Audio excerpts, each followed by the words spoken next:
There was an angel before my eyes. He was a young boy, his chestnut brown hair slightly messy, his eyes a deep blue-green, and his face a healthy color.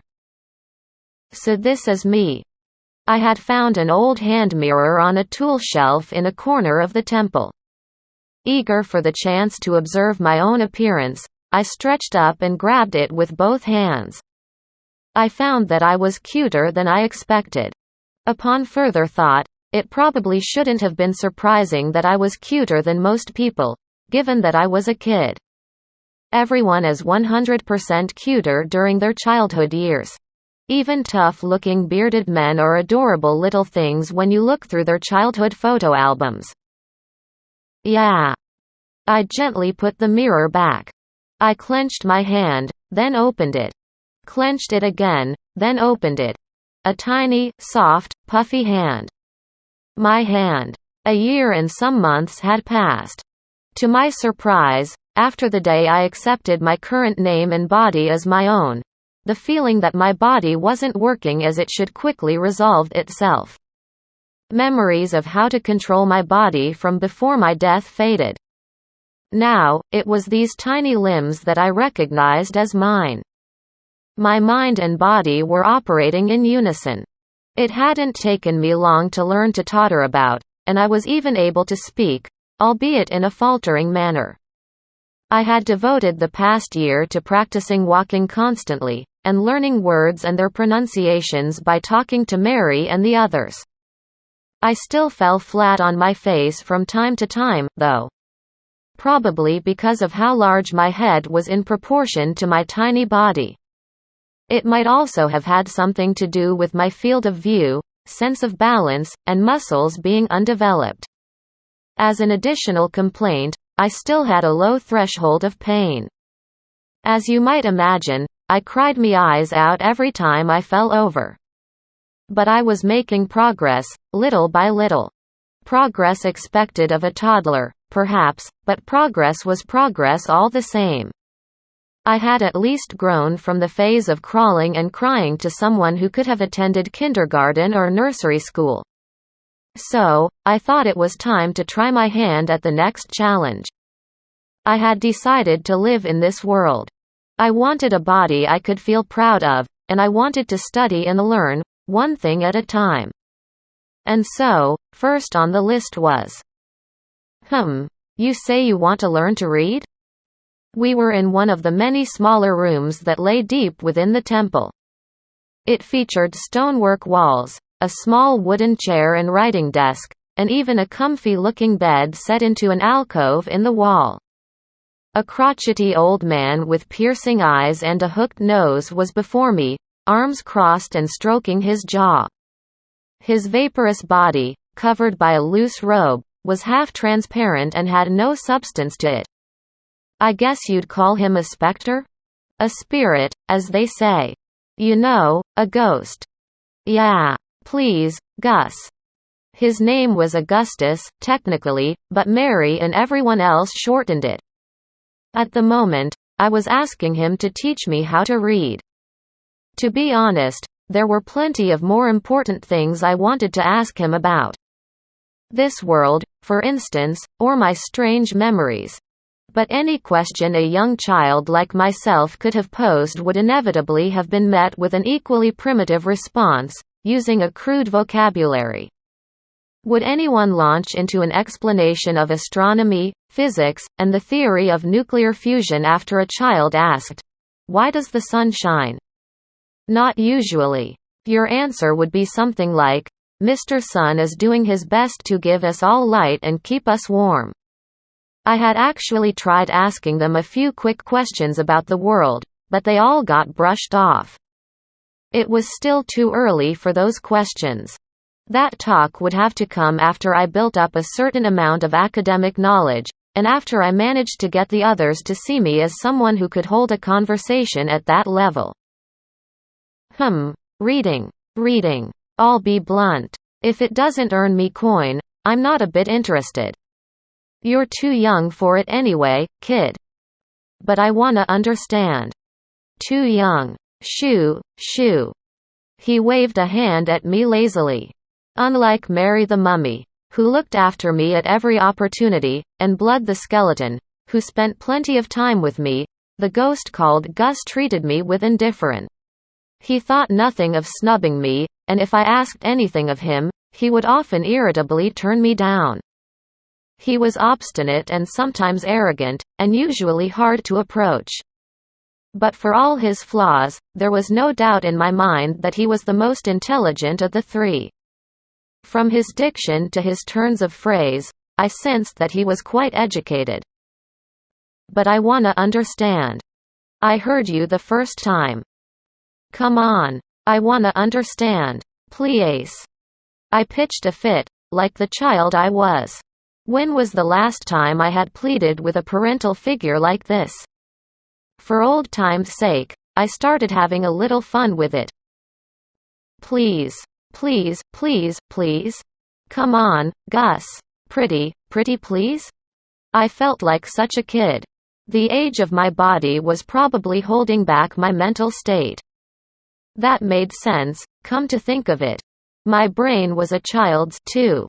But then, why did my consciousness and perception feel so adult?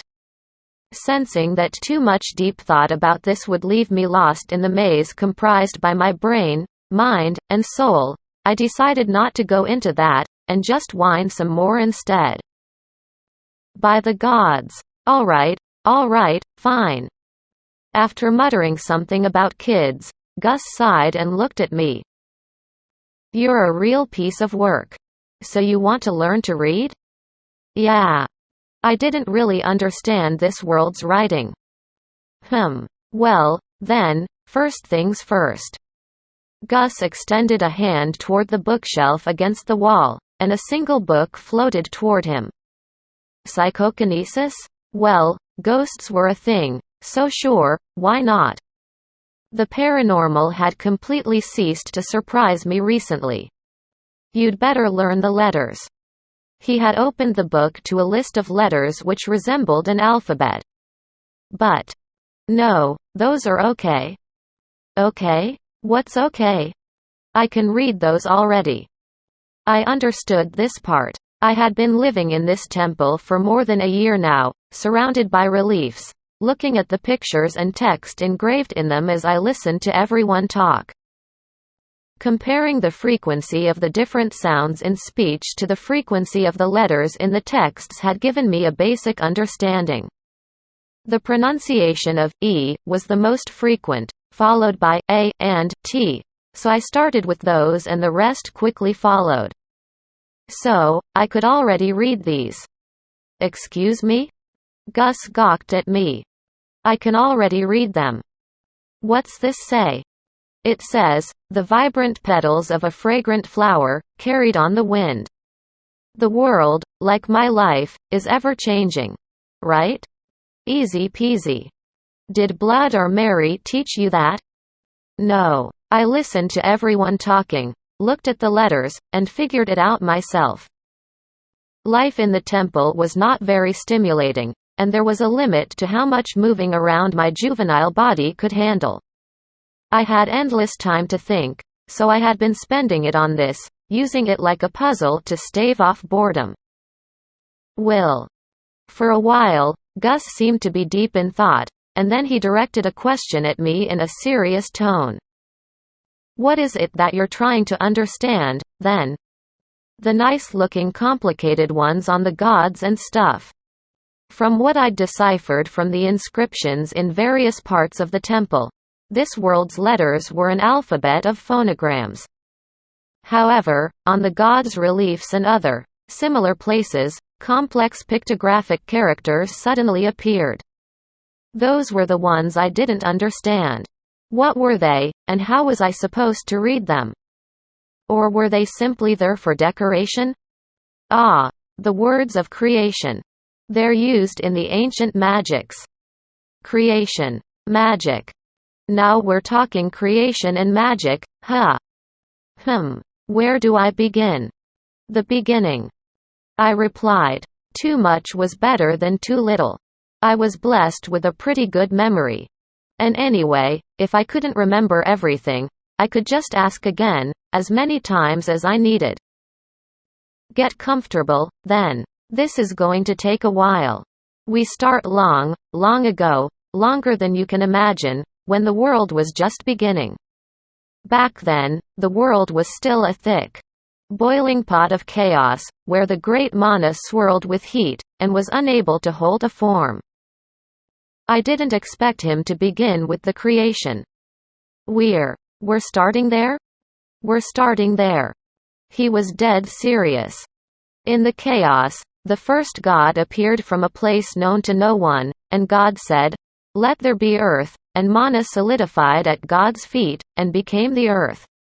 And mana thinned above God's head, and became the skies. And so the heavens and the earth were parted. We call this God simply the Creator, or the Progenitor, because a true name was never passed down. I felt what I'd heard bore a certain resemblance to the creation narratives of Christianity and Greek mythology. After this, the Creator spoke the words and engraved the signs, made the sun and the moon, split day from night, and gathered water to separate the oceans and the earth. Fire was born, wind was born, trees were born. The gods were born, and people and animals were born. And when the Creator had made the world, and was satisfied of its beauty, he said to himself, without thinking, that it was good. But to make something good is also to make something else evil, just as solidifying the ground created the heavens. And so it was that malice and the evil gods were born. The Creator tried to take back his word, but not even the gods can return a word to the mouth that uttered it. The evil gods that were born into the world killed the Creator, and so life and death were born. And after that began the age of many gods and many legends. Gus took a brief pause. The words and signs used in this creation story are the words of creation.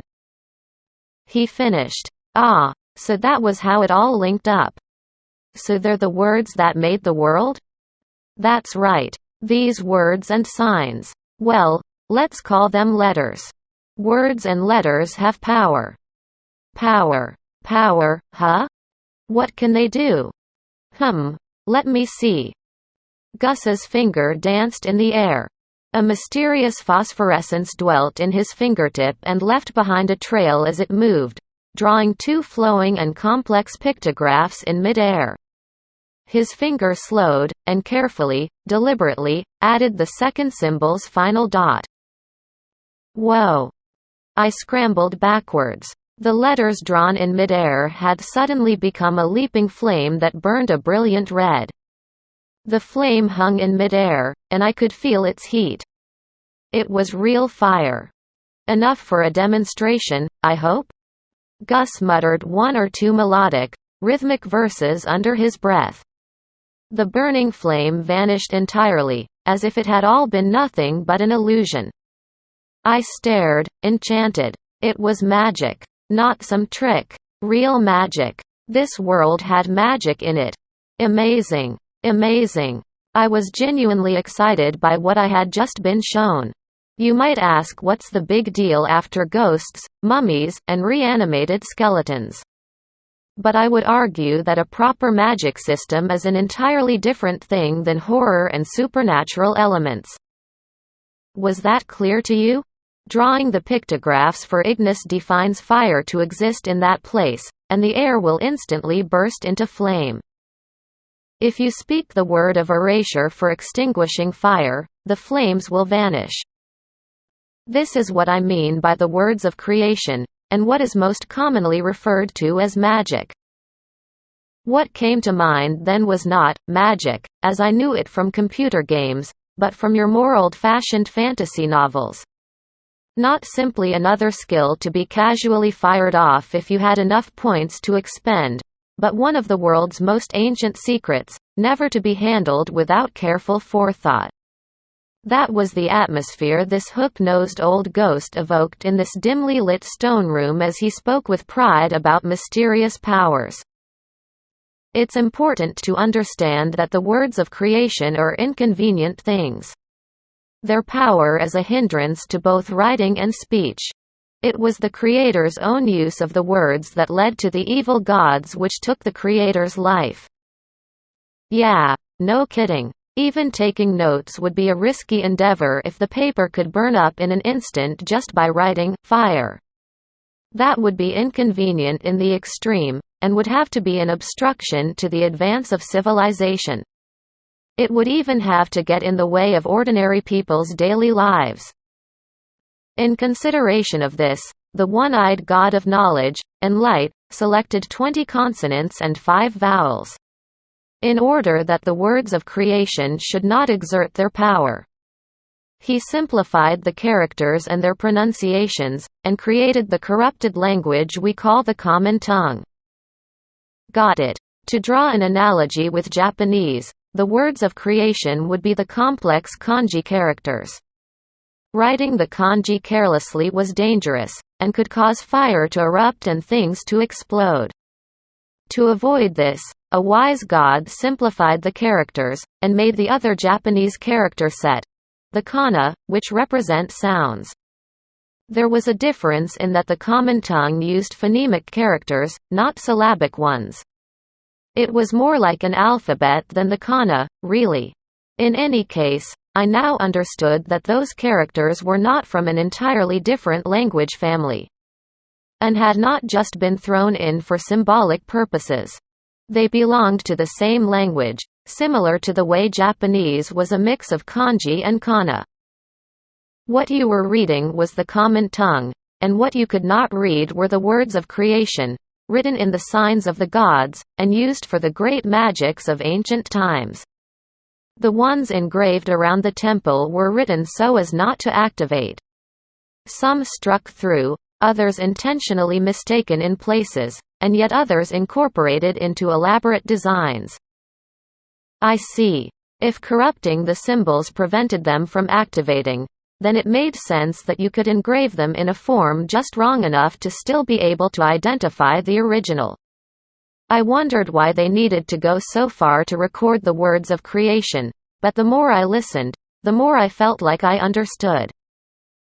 The words of creation bring a man closer to God than the common tongue, you see.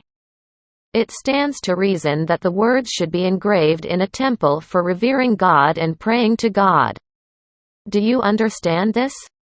Yeah, I get it. I nodded repeatedly. It made perfect sense.